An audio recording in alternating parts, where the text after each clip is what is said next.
예수의 시험 의인의 통과 절차, 본문 누가복음 4장 1절 13절까지 말씀입니다.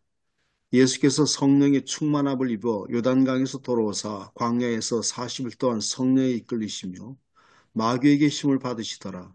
이 모든 날에 아무것도 잡수시 아니하시니 날수가 다함에 줄이신지라. 마귀가 이르되 내가 만일 하나님의 아들이거든 이 돌들에게 명하여 떡이 되게 하라. 예수께서 대답하시되 기록된 바 사람이 떡으로만 살 것이 아니라 하였느니라. 마귀가 또 예수를 이끌고 올라가서 순식간에 천하 만국을 보이며 이르되 이 모든 권위와 그 영광을 내가 내게 주리라. 이것은 내게 넘겨준 것이므로 내가 원하는 자에게 주노라. 그러므로 내가 만일 내게 절하면 다 내 것이 되리라. 예수께 대답하여 이르시되 기록된 바 주 너희 하나님께 경배하고 다만 그를 섬기라 하였느니라.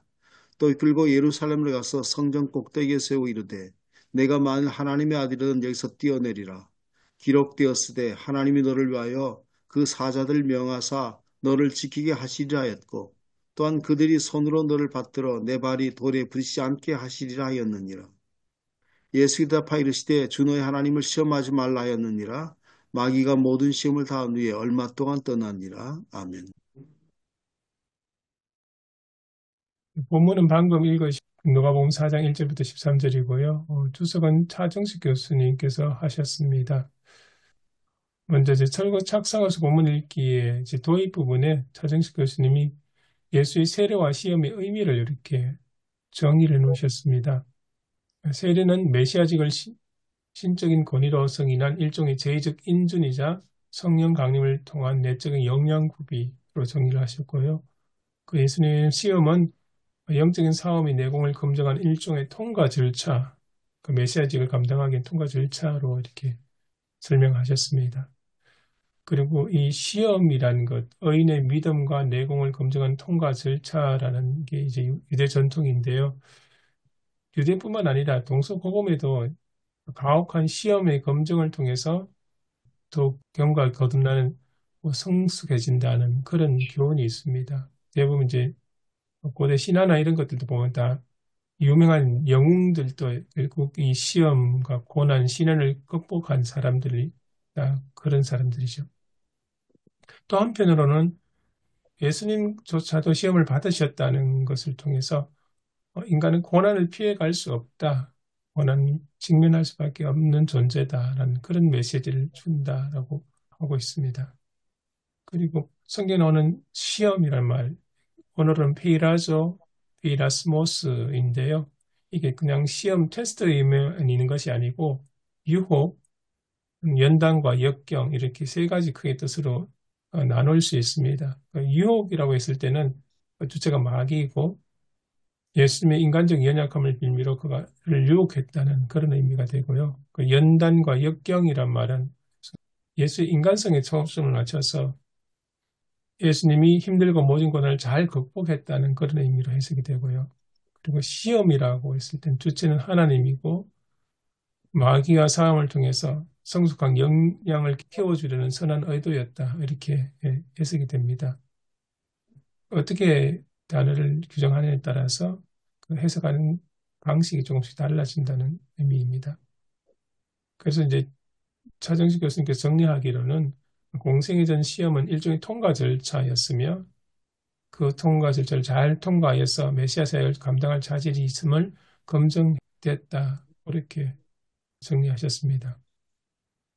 두 번째 역사적 문학적 본문을 읽기시면 복음서에는 이제 예수님의 시험에 대해서 세 가지 버전이 나오죠. 마태 누가복음은 한 것에 묶이고 마가복음은 굉장히 간략하게 언급이 되어 있습니다. 시험의 내용은 나오지 않고 광야에서 40일간 시험 받으셨다는 언급만 있습니다. 근데 이제 마가복음과 마태 누가복음의 차이점 가운데 하나는 마가복음 쪽에는 그 성령에 내쫓겨서 어떻게 보면 예수님의 시험에 대한 수동성이 많이 나타나는데요. 거기에 비해서 마태와 누가복음에서는 시험에 대한 예수님의 주체성이 많이 나타납니다. 성령의 충만으로 성령의 인도로 직접 시험을 직면하신다는 그런 표현이 있습니다. 그리고 마태와 누가복음은 이제 아시는 것처럼 시험의 순서가 좀 다른데 지금 밑에 있는 것은 누가복음의 순서를 따라서 정리를 했습니다. 그 첫 번째는 인간의 식욕을 미끼로 시험을 당하셨고, 두 번째는 인간의 권력욕을 미끼로 시험을 당하셨고, 세 번째는 하나님의 사랑을 확신하고 싶은 욕망을 미끼로 시험을 당하셨습니다. 세 번째 신학적 명상적 본문 읽기 보시면 시험에 대한 신학 속의 여러 관점들이 있습니다. 크게 네 개로 나눴는데요. 가장 보수적인 관점은 야고보서에 나오는 이야기인데 하나님은 우리를 시험하지 않으며 우리가 자기 욕심에 미혹되어 시험을 당할 뿐이다. 하는 겁니다. 근데 한편으로는 이 야고보서에서는 그렇게 시험을 당하게 되지만 시험을 자초하게 되지만 시험의 대응에 따라서 은혜와 복락을 얻을 수 있는 기회가 될 수도 있다는 그런 부연 설명도 되어 있습니다. 반면 이제 합리적이고 균형적인 관점이 이제 사도 바울의 경우인데요. 사람이 하나님을 시험해서 심판을 자초하기도 하지만 하나님도 자기 백성을 시험하신다. 이런 양자를 언급하는 경우입니다. 그리고 사도 바울 경우에는 하나님께서 시험하실 때는 감당할 정도로만 시험하신다. 그렇게 이야기를 합니다. 그리고 또 누가복음의 관점도 있는데요. 누가복음 우리 오늘 본문의 이야기죠. 하나님이 선택한 일꾼을 강건하게 연단하고 훈련시킬 목적으로 시험하신다. 그리고 좀 가장 급진적인 관점은 주기도에 나오는 것입니다. 시험으로 끌어들이지 마옵소서. 그러니까 사랑하는 자녀들을 힘들고 가혹한 시험으로 끌어들이지 말아달라. 그리고 악에서부터 구해달라. 그런 관점입니다. 오늘 본문 누가복음의 이 시험은 의인의 필수적인 통과 절차인 시험을 하나님의 말씀을 무기로 해서 극복하는 긍정적인 관점을 이렇게 나타내는 대표적인 예입니다. 하나님의 아들이 거친 광야에서 직접 인간의 실존적 고뇌를 체험하셨고 그 시험을 극복하여 성숙한 인간의 길을 걷는 것을 직접 보여주셨다. 그래서 욕구에 종속된 인간이 아니라 공세 사명을 수행할 만한 성숙한 인간으로 나가는 관문으로 이 시험이었다. 이렇게 정의할 수 있습니다. 다음 위기 심판 회개로 본문 읽기입니다. 이 설교 구성을 위한 제언으로서 이렇게 네 가지 정도를 이야기 적어 놓으셨는데요. 첫 번째는 이제 오늘 사순절 첫 번째 주일이니까 사순절에 맞춰서 세상에 만연한 이 고난의 현장이 우리 개인의 삶에서 일상적인 시험과 있다고 환기시킬 필요가 있다. 무질서한 욕망과 탐욕으로 자신뿐만 아니라 타인을 해치기도 하고 하나님을 시험하거나 욕보일 수도 있다. 는 것을 환기시켜야 한다는 관점입니다. 두 번째는 예수님께서 시험을 통해서 인간적인 연약함을 직접 체험했다는 그 후속적 의미에 초점을 맞출 수 있다고 합니다. 예수님의 구원 사역은 모든 게 순탄하게 이루어진 만사형통의 영광스러운 길이 아니었다. 오히려 연약한 인간 실존의 자리에 내려오신 연비함과 그 고통을 감당함으로써 이루어진 것이었다. 그래서 그에 대한 감사의 마음을 갖도록 하자. 이런 점으로 이제 초점을 맞춰 설교할 수 있다고 제안을 했습니다. 그리고 세 번째는 우리 그리스도인들이 예수님의 신자이자 제자이기에 예수님을 본받아서 각자 자기 십자가를 지고 맡겨진 사명을 감당하기 위해서 당면할 시험과 연단을 물러서지 말고 극복하겠다는 그런 결단 자세를 가져야 한다. 이런 관점으로 이제 설교를 진행할 수 있다고 하고요. 네 번째는 이제 시험의 장소가 광야라는 사실. 오직 하나님만 의지하고 다른 어떤 의지할 것이 없는 그 장소를 주목해서 우리 삶에 편리하게 만들어주는 모든 문명의 이익이나 이런 것들로부터 벗어나서 오직 하나님만 의지하고 하나님 뜻을 찾고 귀 기울이는 시간을 갖도록 하자. 그렇게 제안을 합니다. 사순절에 그런 시간을 갖는 것도 의미 있겠다. 그런 생각이 들었습니다. 설교는 광주 다일교회 김어신 목사님께서 하셨는데요. 크게 세 부분을 나눴습니다. 첫 번째는 마귀는 어떤 존재인가? 예수님을 시험했던 마귀에 대한 이야기이고요. 두 번째는 이제 마귀의 세 가지 시험의 공통점을 이야기하고 그리고 세 번째 결론적인 내용입니다. 첫 번째 마귀가 과연 어떤 존재인가에 대해서 이제 김원식 목사님은 신학적 그리고 또는 여러 가지 마귀에 대한 견해들을 쭉 정리를 하셨고요. 신학자들의 견해에 따르면 이제 마귀는 객관적인 실체라기보다는 우리가 하나님의 뜻을 따르지 못하도록 하는 힘이다. 그리고 인간이 뿌리 깊은 죄성과 함께 만들어진 괴물이며 인간이 이겨내기 어려운 힘을 가진 강력한 존재이다. 이 마귀가 예수님을 시험했다. 왜? 하나님이 펼쳐가시는 구원의 역사와 하나님의 뜻을 막기 위해서 그렇게 시험을 했다. 그렇게 서론을 이야기합니다. 그리고 나서 마귀의 세 가지 시험의 공통점, 김원신 목사님은 세 가지 시험을 낱낱이 분석하시는 게 아니고 세 가지 시험의 공통점을 중심으로 설교를 전개하셨습니다. 세 가지 시험의 공통점은 뭐냐면 하나님의 아들다운 능력을 보여달라는 것이었다고 합니다. 그 첫 번째 시험, 돌을 떡덩이로 만든 것이 마귀의 입장에서는 하나님의 아들의 능력이다라고 이렇게 유혹을 했다는 거죠. 그리고 두 번째, 세 번째 역시 평범한 사람은 결코 해낼 수 없는 일을 해냈을 때 하나님의 아들로 인정을 받을 수 있다. 이렇게 마귀가 주장을 했다는 겁니다.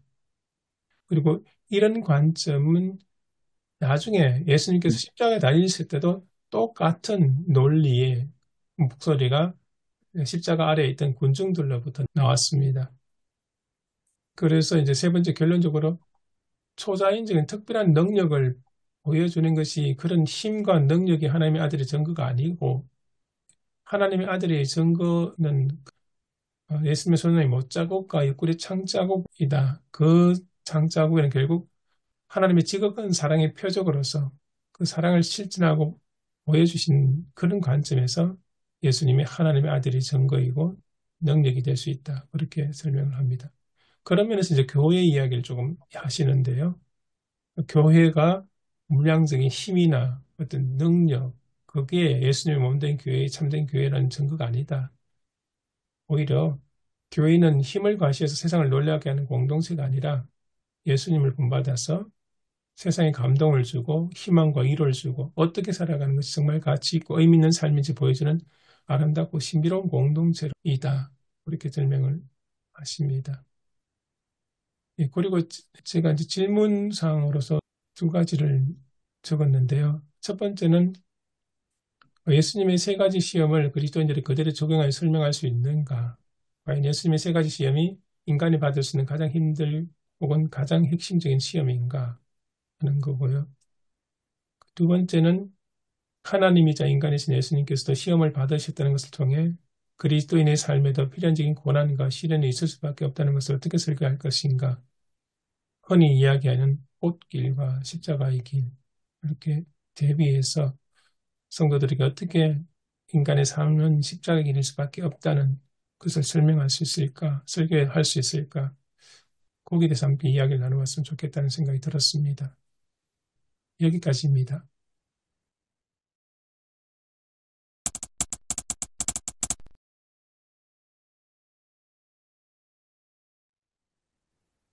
아무래도 이 본문은 목사님들과 좀 익숙하고 또 여러 번 하시는 설교이실 것 같습니다. 저도 이제 개인적으로 목사님들이 어떻게 설교를 하시는지 좀 궁금하기도 하고, 한편으로 처음 질문했던 게 뭐냐면, 예수님의 시험 받으신 것을 인간이 받을 수 있는 가장 힘든 그런 본질적인 시험이었다. 이렇게 많이 설교를 하시더라고요. 근데 오늘 김원신 목사님 설교 내용 중에도 가만히 보면 그런 관점은 아닌 것처럼 이야기를 전제를 하고 이야기를 하시는 것 같았습니다. 일단 설교에도 조금 문제가 있다는 생각이 좀 들긴 하고요. 네, 일단은 그 마귀에 대한 실체를 지금 그렇게 보지 않는 것이 아닌가 그런 생각이 드는데 그 신학적인 주석들도 보게 되면은 이 시험 이것이 그냥 뭐 랍비적인 교훈을 주기 위해서인 거냐 네, 그렇지 않고 이것은 예수님의 실제적인 경험으로 봐야 되는 것이 바람직하다. 국제주석에도 제가 이제 어젯밤에 처음 한번 읽어봤거든요. 네, 국제주석에도 그렇게 이야기를 했더라고요. 그래서 조금 설교 부분에는 개인적인 의견이 좀 강하지 않았는가 좀 그런 생각을 음, 합니다. 그리고 목사님께서 첫 번째 질문한 것은 굉장히 중요한 질문이 아닌가 그런 생각이 들고요. 그리고 오늘 말씀은 이제 앞으로 부활절을 내다보고 이제 사순절의 첫걸음을 내딛는 본문이라고 생각이 드는데요.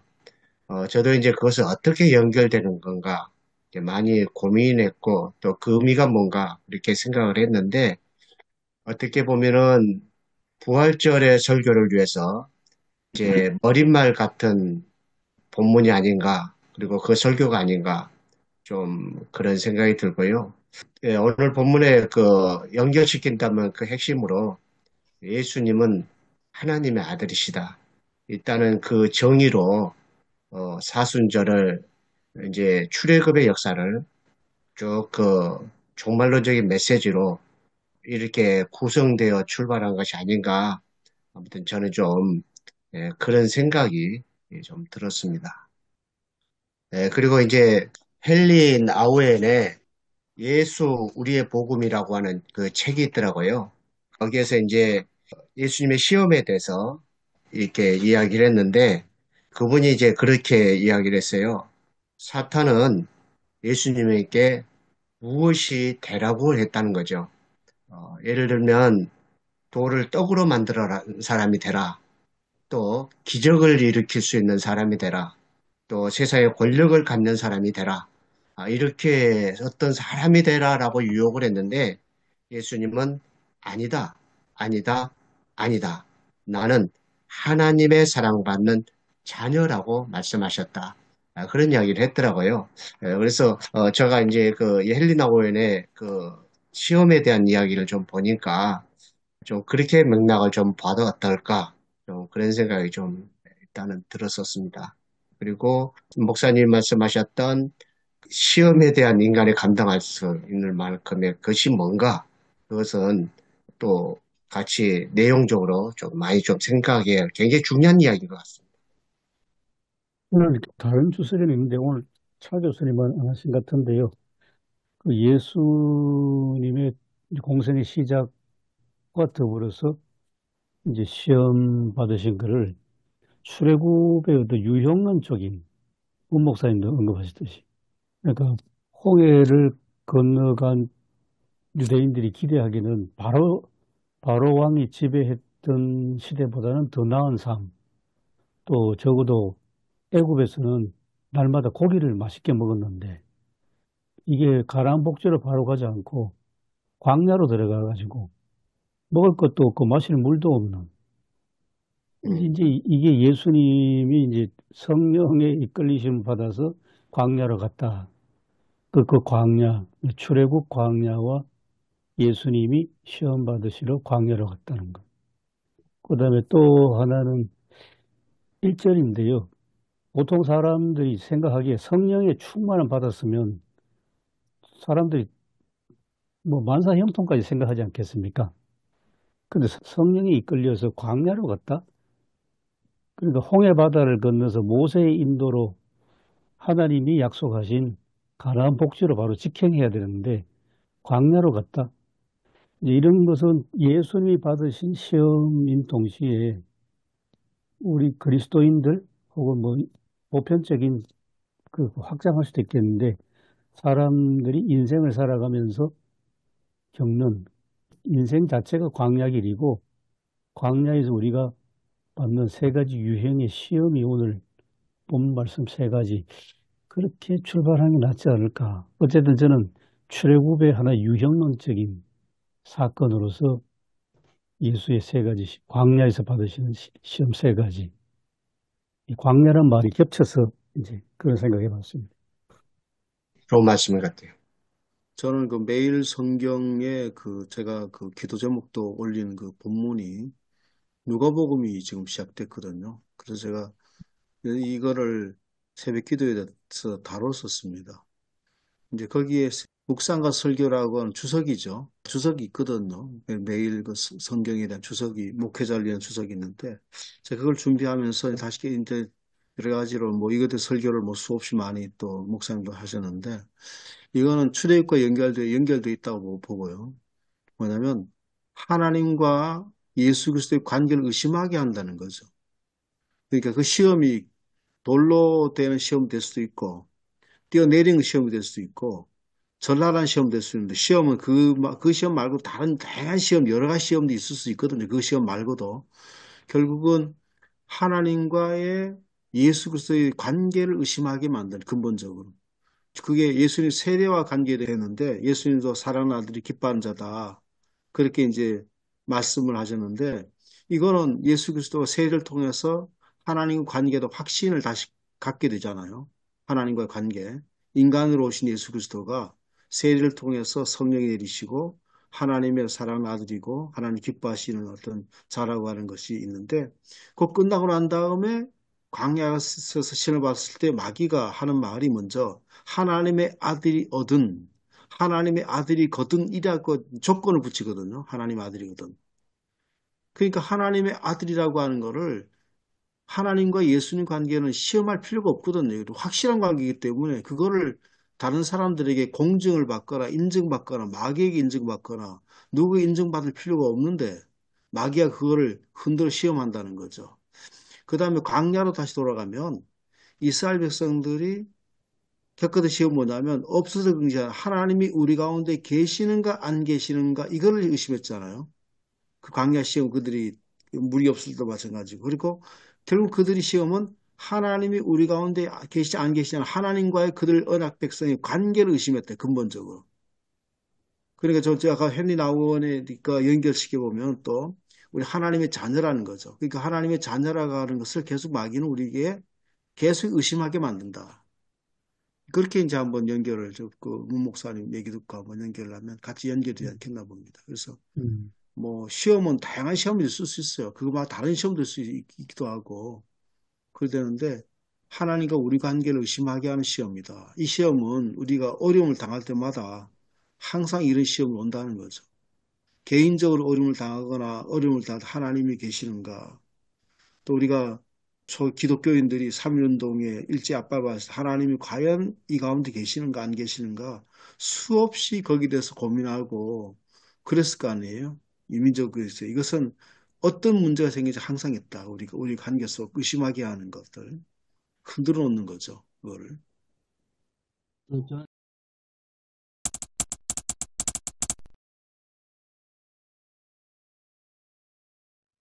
저는 잠깐 한 걸음 떨어져서 아까 문 목사님 약간 비슷한 얘기는 하셨지만 이 기사 예수님 시험 받는 기사가 어떻게 적게 되었을까? 지금 말하자면 마태나 누가나 이 전지적 작가 시점에서 보는 거 아니겠어요? 근데 사실 이게 사람 손으로 기록된 거고 마태와 마가가 그 자리에 있지는 않았잖아요. 그리고 우리 그 복음서에서 예수님이 내가 옛날에 시험 받았다. 그런 얘기를 했다는 기록은 없고, 그러니까 이 이야기를 과연 어떻게 이게 성경에 기록되었을까? 그 예수님이 알게 모르게 하신 말씀들, 아니면 예수님이 그때 있었던 일을 이 제자들에게 자세히 말씀을 하셨을까? 근데 이게 중요한 거기 때문에 말씀을 하셨다면 여기에 대해서 어떤 의미, 또 교훈, 이런 것들을 제자들에게 가르쳤을 터인데, 예수님 말씀 가운데 이 사건에 대한 얘기가 다른데 거의 나오지 않잖아요. 그래서 이거를 우리가 어떻게 이 기사가 기록되는 그 과정은 뭐 알 길이 뭐 우리가 찾을 길은 없겠죠. 근데 어떻게 유출을 할 수 있을까요? 그래서 아마도 그 천 목사님이 이제 설명하신 대로 본문의 그 위치가 마태도 그렇고 누가도 그렇고 예수님이 세례를 받으시고 그 가운데서 너는 내 아들이다. 그 하나님의 아들. 그러고 나서 시험 받으시니까 그런 어떤 맥락에서 우리가 보는 게 합당하지 않을까 하는 그런 생각이 들었습니다. 이게 또 출애굽하고 또 연결되고. 오 하나님이 목사, 우리와 함께 계시는가? 예, 오 내가 목사님, 하나님의 아들인가? 계속적인 어떤 질문이 나오게 하는. 예수님 하신 얘기를 다 기록할 수 없죠. 요한복음 마지막에도 다 기록할 수 없다고 되어 있잖아요. 아마 예수님도 이건 예수님의 증언이니까 이거 누가 증언할 수 있는 사실이 아니잖아요. 예수님 제 아들에게 이걸 가르쳤을 거예요. 그렇기 때문에 또 복음서 세 부분에 동시에 나와 있지 않습니까? 마가복음에 간략하게 나와 있다 할지라도 말하자면 그 당시에 있은 큐 자료라든지 이런 것이 존재했다는 거죠. 그런 자료를 기반으로 그냥 아무 없이 그냥 지어낸 것이 아니고 그 당시 있었던 거를 짧은 자료들이 많이 쓰는 것 기반으로 복음을 썼다고 하는 게 우리가 그렇게 알고 있잖아요. 또 사도들의 증언이 가장 첫 번째 증언이고 그세 군데 나왔던 사실은 예수님이 평소에 그 말씀을 하시지 않았으면 누구든지 알 수가 없는 어떤 상황이라고 볼 수 있습니다. 아무튼 이 본문이 이제 실제적으로 어떤 현상으로 일어났는지에 대해서 사실은 누구도 정확히는 알 수는 없을 거라고 생각이 들고요. 역시 마태도 마찬가지고 누가도 마찬가지였고 그런 상황이었고 또 이제 마가복음에는 이제 조금 더 간략하게 두루뭉실하게 이렇게 기록에 넘어간 것을 이제 세 가지 시험이라 그래가지고 마태가 확장시켰고 또 누가도 확장시켰고 그렇게 되었다고 보고요. 그리고 이제 초기에 이걸 기록했을 때에 사람들은 어떤 랍비적인 교훈, 또 묻는 것에 대답을 아주 착착 멋있게 해내는 이제 그런 교훈적인 걸로 이제 쓰여졌을 것이다. 뭐 그렇게도 평가할 수도 있지 않나 싶고요. 또 누가복음 같은 경우에는 이제 시험의 순서가 또 달라지지 않습니까? 근데 누가복음 자체도 또 다음에 또 다시 또 엮을 때에 또 순서가 또 바뀌어지는 그런 것들도 좀 있었다. 좀 그렇게 이야기를 하더라고요. 그리고 이제 마태복음의 순서하고 또 누가복음의 순서하고 이제 달라진 거에 대해서 무엇이 더 원래적인 거냐. 그랬을 때에 누가도 때로는 마태식으로 다시 바꾼 것도 있는 걸 보게 되면은 마태의 순서가 일단은 원래적이지만 그러나 그것이 또 정확하게 무엇인지는 알 수는 없지 않느냐. 좀 이제 그런 생각이 제가 조금 듭니다. 그리고 또 제가 또 읽어본 책에도 그런 의미로 되어 있고요. 그리고 이제 마태복음은 예수님이 사탄에게 경배하지 않는 걸로 끝나잖아요. 그래서 시험의 결정을 이제 그렇게 생각을 하고 한 것 같다 그렇게 이야기하고 이제 누가복음은 이제 예루살렘 성전에서 시험을 받는 걸로 마지막을 끝났는데 이제 예수님이 예루살렘에서 승리를 했기 때문에 그 시험이 예루살렘에서 승리를 하는 쪽으로 결론을 내는 쪽으로 하기 위해서 그 예루살렘이라는 것 때문에 이제 뒤로 세 번째 시험으로 이렇게 전개하지 않았느냐. 뭐 그것도 다 이제 신학적으로 추론하는 그런 것인데요. 또 그런 설명이 있는 것도 좀 보았습니다. 근데 우리가 보통 보면 이제 우리 서도 뭐 수없이 그렇게 설교했는데 인간의 기본적인 욕구잖아요. 식욕 욕구. 생존에 대한 식욕의 욕구고 두 번째는 뛰어내리는 명예의 욕구. 세 번째는 권력의 욕구. 이렇게 우리가 보통 그렇게 많이 설교를 해서 인간적이 갖고 있는 기본적인 욕구다. 그렇게 얘기했는데 근데 이제 순서가 바뀐 것보다 저는 이제 마태의 순서를 따르면 두 가지는 내가 하나님의 아들이거든 이렇게 얘기했거든요. 하나님과의 예수 그리스도의 관계를 의심하게 하는 어떤 질문이었고 세 개는 이제 내게 사람 다 주겠다고 하는 것은 하나님에 대한 정말 예수님의 아버지에 대한 근본적인 어떤 주권에 대한 의심을 하게 만드는 그 사건을 보거든요. 하나님이 모든 주권을 갖고 있는데 마귀가 자기가 주권을 갖고 있다고 얘기하지 않습니까? 모든 것을 갖고 천하 만국의 모든 영광을 보여주고 이 자기에 있다. 그러니까 하나님 자신 자체를 의심하게 만드는 그런 어떤 마귀의 어떤 시험이 아니었나 봅니다. 그래서 두 가지는 하나님 관계를 얘기했다면 하나님의 어떤 그 본체에 대한 의심 그런 어떤 시험이었다고 이렇게 볼 수 있지 않겠나 봅니다. 세 번째가 중요한 거죠, 아주.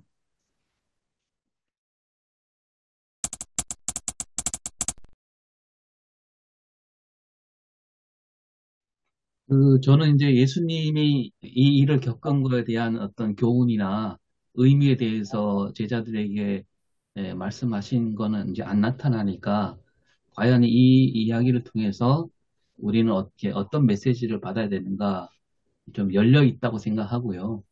뭐 인간의 욕구로 볼 수 있고 저는 이제 주로 뭐 한두 번 말씀을 이제 설교를 한 적이 있는데 이거는 예수님의 그 사역 방향을 얘기해 주시는 것으로 저는 좀 보고 싶은데, 그러니까 예수님이 앞으로 이제 하나님 나라 일을 하게 되는데, 어떤 돌로 떡을 만드는, 그러니까 그 오병이어 사건 같은, 물론 오병이어 담긴 뜻은 또 우리가 더 깊이 있게 봐야 되겠지만, 사람들에게 어떤 요즘 말로 하면 이제 경제적으로 사람들에게 다가가서 하나님 나라 일을 하느냐, 그것도 아니다. 그런 얘기고, 어떤 놀라운 능력, 성전 꼭대기에서 뛰어내려도 다치지 않는 그런 어떤 신비스러운 능력, 초능력으로 하나님 나라 일을 하느냐, 그것도 아니고, 또 어떤 큰 권세를 갖고 세상을 움직이는 어떤 놀라운 권세를 갖고 하나님 나라 일을 하느냐, 그것도 아니다. 뭐, 이런 의미로도 볼 수 있지 않을까 생각이 듭니다. 예, 보통 그렇게 많이 해온 것 같습니다. 네. 저도 이제 그 오 목사님 그 가운데 지금 아주 시적절한 그런 본문이다. 그렇게 이제 보는 거는 택배로 우리가 배달된 본문이다라는 생각이 듭니다. 왜냐면은 현재 지금 우리가 겪고 있는 것, 지금 이제 꿈꾸고 있는 자들이 어떤 꿈꾸냐, 손헌보 목사가 한국을 기독교 국가로 만들겠다라고 하는 거죠. 터무니없는 거잖아요. 그렇게 돼 본 적도 없고 그렇게 될 수도 없는 거잖아요. 그래서 누가 그걸 썼더라고요. 기독교 국가에 대해서 우리가 기독교 공무되면은 결국은 우리가 다 목사가 공무원이 되는데 정강훈이나 손현보는 국가고시에 통과하지 못할 거다. 독일에 이르되 굉장히 엄격하다는 거죠. 그게 준공무원이 되면은 그걸 썼더라고요. 그 갖고 있는 경영이 못한다. 아무나 그 되는 게 아니다. 그렇게 썼는데 아주 굉장히 지금 우리가 지금까지 계속해서 했었던 것이 기독교 국가를 만들겠다고 하는 크리스트 텐덤을 만들겠다고 하는 그런 환상에 빠져 있잖아요. 지금 이제. 그럼 그러기 때문에 그리스도 만들기 위해서는 세력을 더 결집한다든지 교회가 더 크게 된다든지 정말 엄청난 지금 현재의 그걸 사람들은 진짜 꿈 같은 환상을 갖고 있습니다. 그 얘기만 그대로 들으면 기독교 국가가 돼야 되지 이렇게 생각하거든요. 그래서 사람들이 환영하는 거예요. 그게 얼마나 그게 간사한 얘기인가. 실제로는 그것들이 이루어질 수도 없는 얘기인데 그러면 권력을 갖고 사람 세를 결집해가지고 더 크게 되고 숫자가 막 기독교 국가가 되는 건가? 그게 아니라는 거죠.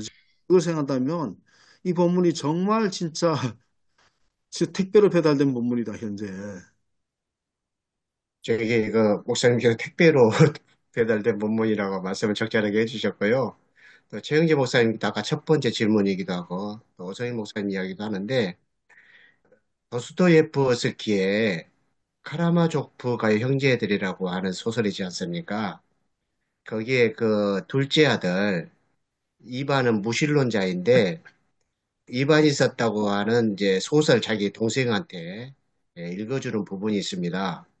근데 그 읽어주는 부분에 예수님의 세 가지 시험에 대해서 이야기를 하거든요.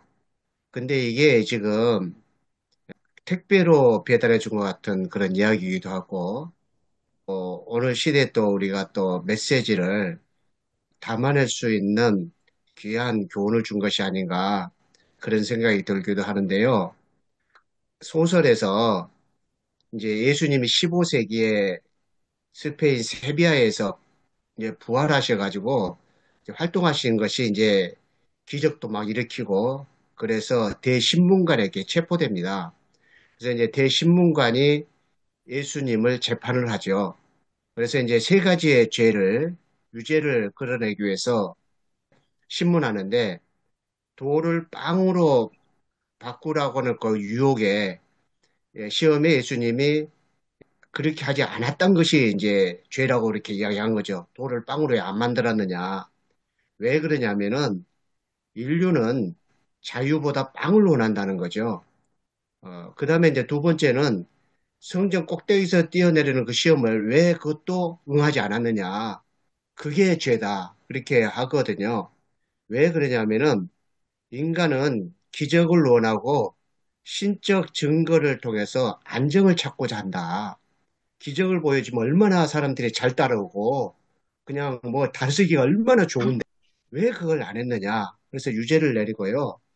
그 다음에 이제 세상 권력, 권력에 대한 건데 세 번째로는 예수님은 권력을 거부했지만 우리 인간은 스스로 자유를 감당하지 못하고 강한 지도자를 원한다. 그래서 우리 그 로마 카톨릭은 이런 권력을 우리가 그래서 가지게 됐다. 사람들이 얼마나 좋아하는지 모른다. 뭐 그런 식으로 하면서 예수님에게 그 모든 것이 다 유죄다. 그리고 이제 예수님에게 사형을 다시 내리거든요. 그래서 이제 날이 새면 다시는 사형이다.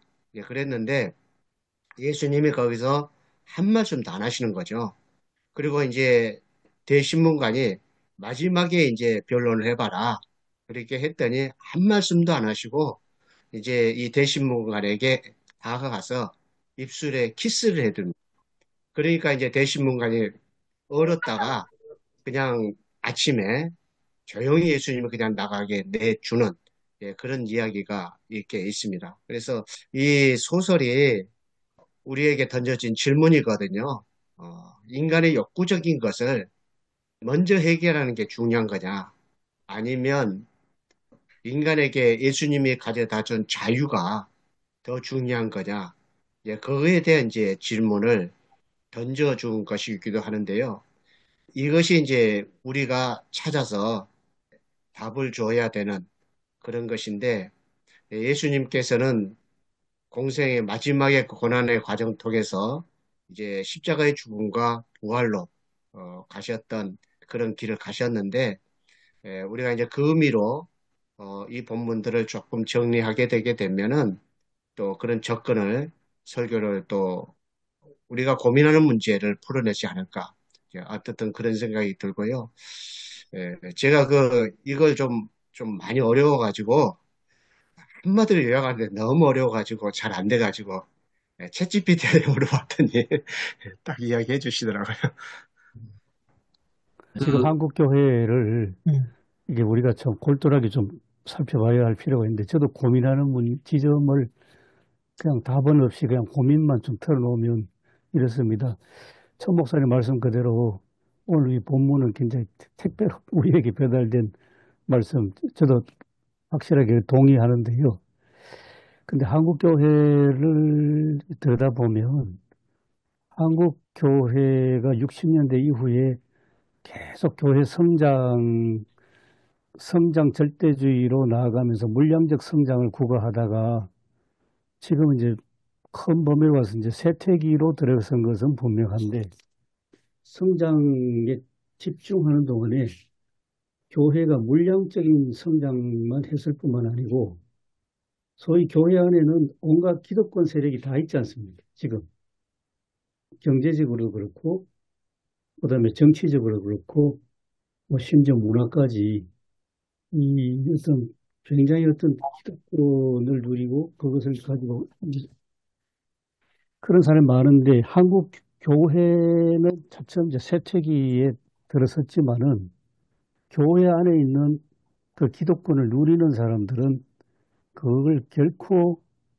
그 누리던 것을 양보할 생각은 없지 않습니까? 근데 그 사람들이 주로 어디 모여 있냐? 좀 말하기 거북하지만은 대형 교회 거의 대부분 모여 있거든요. 한국 교회가 다 같은 교회냐 하는 질문이 들 수밖에 없는 것 같습니다. 지금 봐서는.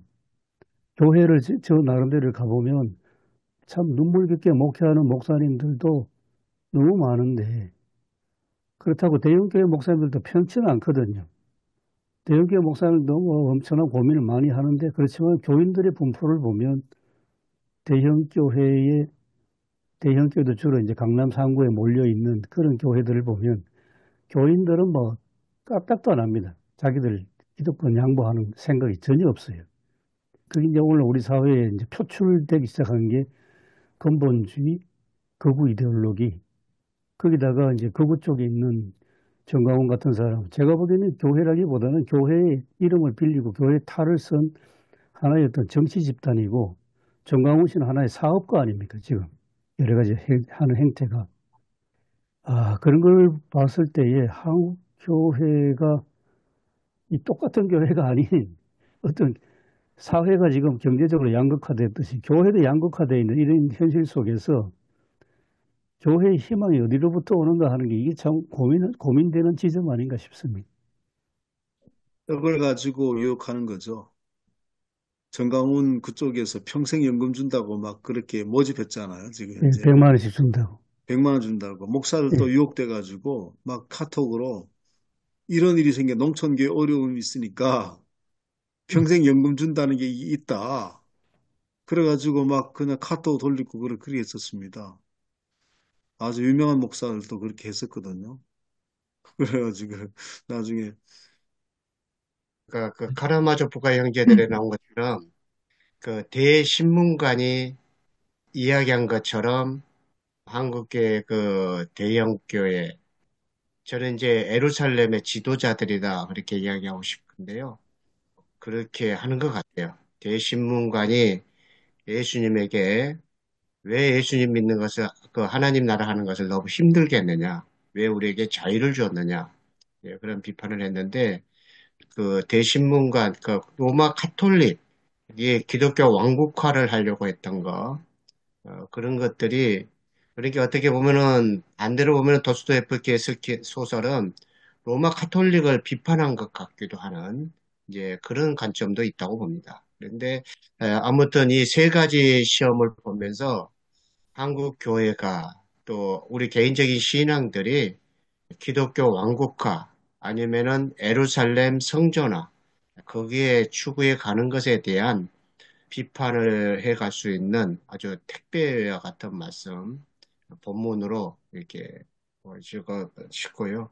조금 전에 교수님 말씀하셨던 그 한국교회에 대한 실상 이야기는 너무 중요한 이야기고 또 정확하게 이야기해 주신 것 같습니다. 우리한테 힘이 됩니다. 그런 이야기.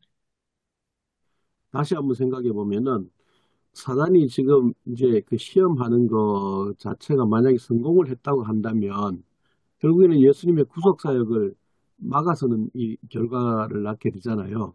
결국에는 구속 성취를 하지 못하도록 하는 그러한 일이 되지 않습니까? 그거하고 지금 현재의 어떤 이런 여러 가지 교회의 여러 가지 모습들, 교회의 탈을 쓴 여러 가지 모습들도 사실 이렇게 연결이 어느 정도 되지 않을까, 연결 지점이 있을 것 같고, 그리고 또 한 가지 또 생각되어지는 거는 예수님의 이제 이 시험을 물리치시는 이 모습들이 모두 다 이제 성경 이제 신명기를 이제 근거로 해서 이렇게 모든 이제 시험을 물리치시는데, 그렇다면 우리의 어떤 그런 신앙생활 가운데서 또 삶을 살아가면서 어떤 고난이라든지 어떤 이런 또 유혹이라든지 이런 어떤 시험들 앞에서 우리가 성경 중심으로 이 모든 것들을 이제 극복해 나가야 된다, 또 승리해 나가야 된다, 그런 메시지로 연결을 가면 어떨까 이런 생각도 들고, 그다음에 이제 또 제가 이렇게 요약해 놓은 것 중에 하나가 맞는 말인지 모르겠지만 강야가 일단 히브리어로 이제 미드바르라고 이제 하는데, 이 미드바르가 다바르라는 동사, 이 말하다라는 것에서 온 명사형이라고 그러는데, 결국에는 광야는 하나님을 만나는 장소, 뭐 하나님의 은혜를 체험하는 장소다. 또 우리가 또 이런 어떤 훈련의 장을 또 잘 어떻게 극복하느냐에 따라서 우리 신앙이 또 성숙함으로 성장함으로 나아갈 수가 있지 않을까, 그런 생각을 하게 됩니다. 조신호 목사님 말씀에 120% 동의합니다. 그 새로 나갈 길은 성경 하나님 말씀. 뭐 예를 들면 칼바르트 같은 경우도 목회하다가 30대 초반인가 20대 후반인가 그 젊은 목사가 1차 세계대전이 일어나니까 자기가 배웠던 모든 신학이 다 무너져 버리는데 어디로부터 나가야 될 거냐. 깊이 고민하다가 결국 로마서로 갔지 않습니까? 로마서 주석을 2번 쓰는. 그게 굉장히 우리한테 울림이 되겠구나 하는 저는 개인적으로 생각을 합니다. 하나님 말씀이죠. 시험에 관한 것을 여러 가지로 얘기를 하셨는데 시험은 누구나 온다는 거죠. 시험이 있다는 거죠. 왜냐하면 이제 우리가 신제품을 낼 때에 그게 어떤 것이든지 낼 때 수없이 시험하잖아요. 어떤 획기적인 것을 만들었다 할지라도 수없이 그것을 극한 환경에 지금 우리가 이제 예를 든다면 뭐 국민들이 관심 갖고 있는 건 전투기 KF-21 전투기인데 전투기를 그 출시할 위해서 2,000번을 띄워가지고 비행하고 그 6대 중에 각종 시제기마다 각종 테스트가 다 다르다 그러더라고요. 다 다르고 그렇게 시간도 굉장히 오래 걸리고 그렇게 하고 극한의 환경 속에서 그거를 진짜 얼리기도 하고 굽기도 하고 극한의 환경 속에 테스트하고 그 모든 시험을 통과해야만 결국은 그게 정상적으로 양산 과정에 들어간다 그러거든요. 그러다 본다면 예수 그리스도도 하나님의 아들이라고 했고 그리고 신적인 능력이 성령을 받았지만 이런 광야에서의 테스트 과정을 통해서 오히려 하나님의 아들 되심이 드러나게 되셨다. 그렇다면 우리도 하나님의 자녀로서의 어떤 관계 속에 있지 않습니까? 모든 성도들이 이런 어떤 항상 있다. 이런 시험들이 들어오는데 이런 시험이 오히려 하나님의 자녀가 되게 해준다. 하나님의 자녀로서 세게 해준다. 또 완성품으로 만들어주게 된다. 라고 하는 것들을 이제 생각할 수 있다라고 볼 수 있고 아까 조 목사님처럼 강연 아무것도 없는 그 가운데 하나님 말씀만 나누는 예수님이 금식하기 때문에 먹는 것 때문에 시간을 거기에 들이거나 뭐 하지 않고 오직 기도하고 금식하며 기도하고 하나님 말씀을 듣고 하나님 말씀 묵상하는 시간으로 보냈을 것 같아요. 그렇다면 또 그리고 앞으로 어떻게 생각할 것인지도 아마 생각하셨을 것 같습니다. 그러면 그분의 가장 큰 것은 하나님 말씀이었다. 하나님 말씀을 하나님과 나누고 말씀 속에 늘 있었다라고 하는 것. 그런 것들이 좀 연결되지 않겠나 봅니다. 개인도 그렇고 교회도 그렇고 이 사회도 그렇고 우리를 살리는 것은 하나님 말씀이다라는 메시지가 분명하면 좋겠다라는 생각이 듭니다. 아무튼 예수님이 그 쉐마 말씀 가지고 하신 걸 보면서 정말로 놀랍다는 것을 더 느꼈습니다. 대답하신 것을 보면서.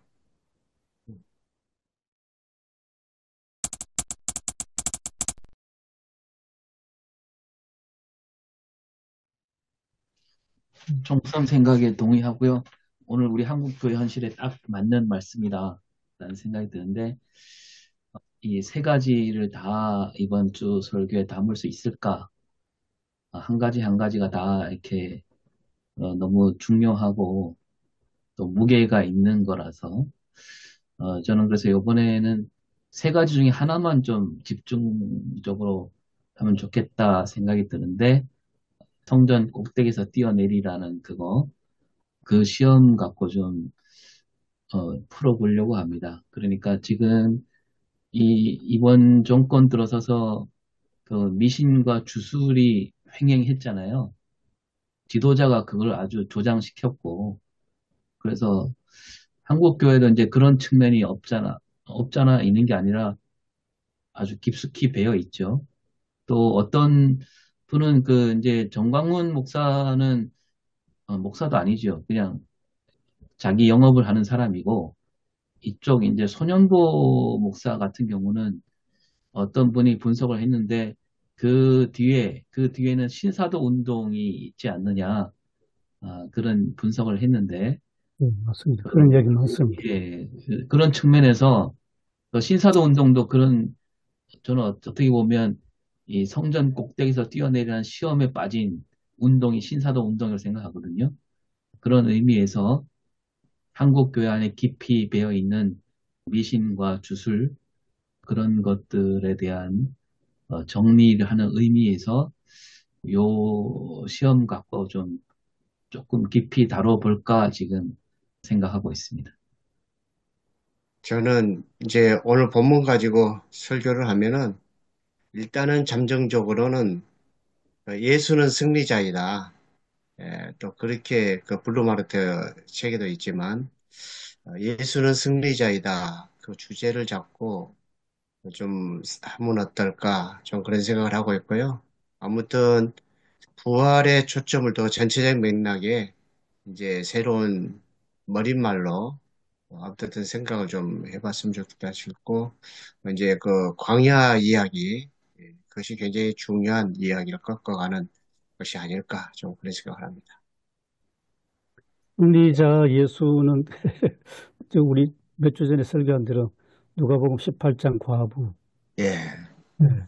아무런 힘없는 과부인데 세상의 불의함에 대해서 기도하는 승리자. 제가 여기 가지고 있는 것 중에서 제가 조금 와닿는 부분이 있어가지고, 광야를 걷고 있는 광야를 걷고 있는 나를 만나야 내 안에 광야를 볼 수 있다. 내 안에 광야를 본다는 것은 내 안에 불평, 내 안에 불만, 내 안에 조급함, 내 안에 황량함, 내 안에 시기, 내 안에 욕구, 내 안에 불안, 내 안에 불신앙을 직시하는 것이다. 내 안에 광야를 봐야만 참된 나를 알 수 있다. 포장된 내가 아니라 적나라하게 드러나 나를 봐야 한다. 내 안의 광야가 내 삶을 더 황량한 광야로 만든다. 내 안의 광야를 건너지 못하면 나의 삶도 여전히 광야에 머물러 있게 될 것이다.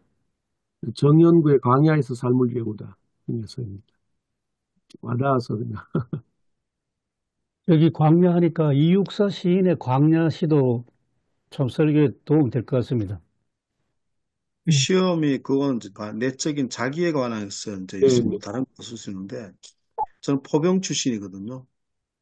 포병 출신인데 포병이 포를 쏘게 되면 두 가지가 있습니다. 아까 예수님의 시험이 두 가지를 본다고 외적인 어떤 시험과 내적인 시험인데 하나는 아까 이제 어떤 뭐 우리가 굉장히 어떤 자동차를 내더라도 오프로드라든지 막 굉장히 시험을 많이 하잖아요. 외부의 어떤 시험을 견딜 수 있는가라고 하는 것 같고 그 다음에 외부에 맞서가지고 안에 있는 것들이 제대로 작동하는가 내적인 게 작동하는가를 보잖아요. 두 가지가 돼야 결국이죠. 포탄을 쏘게 되면 이게 굉장히 지구 자전에 영향을 받습니다. 지구 자전 공전, 기후, 메트로라거든요. 그래서 매일매일 메트로를 체크합니다. 제가 포북에서 체크해가지고 값을 그 해놔요, 미리. 지구 자전이라든지 포탄의 회전수라든지 이것들을 다 해가 측정해가지고 매일매일 값을 측정치를 만들어가지고 즉각 임무가 떨어진 그 값이 대입될 수 있도록 그렇게 하거든요. 그래서 이처럼 두 가지 시험은 예수님도 시험도 외부에 대한 시험, 내적인 시험 두 가지 시험을 주님 통과하셨다고 보거든요. 그래서 두 가지 시험이 돼야 이 완성체로 되기 때문에 조 목사님 얘기했던 이 내적인 자기 어떤 완성도를 높여가는 어떤 그런 어떤 시인 것 같습니다. 아마 오늘 본문도 또 아까 뭐 좋은 말씀 많이 하셨는데 광야도 필요하고 광장도 필요한데 결국 하나님 뜻을 어떻게 우리의 삶의 자리에서 이해하고 실천하려 할 것인지 좀 더 고민해보고 말씀을 준비해 보겠습니다.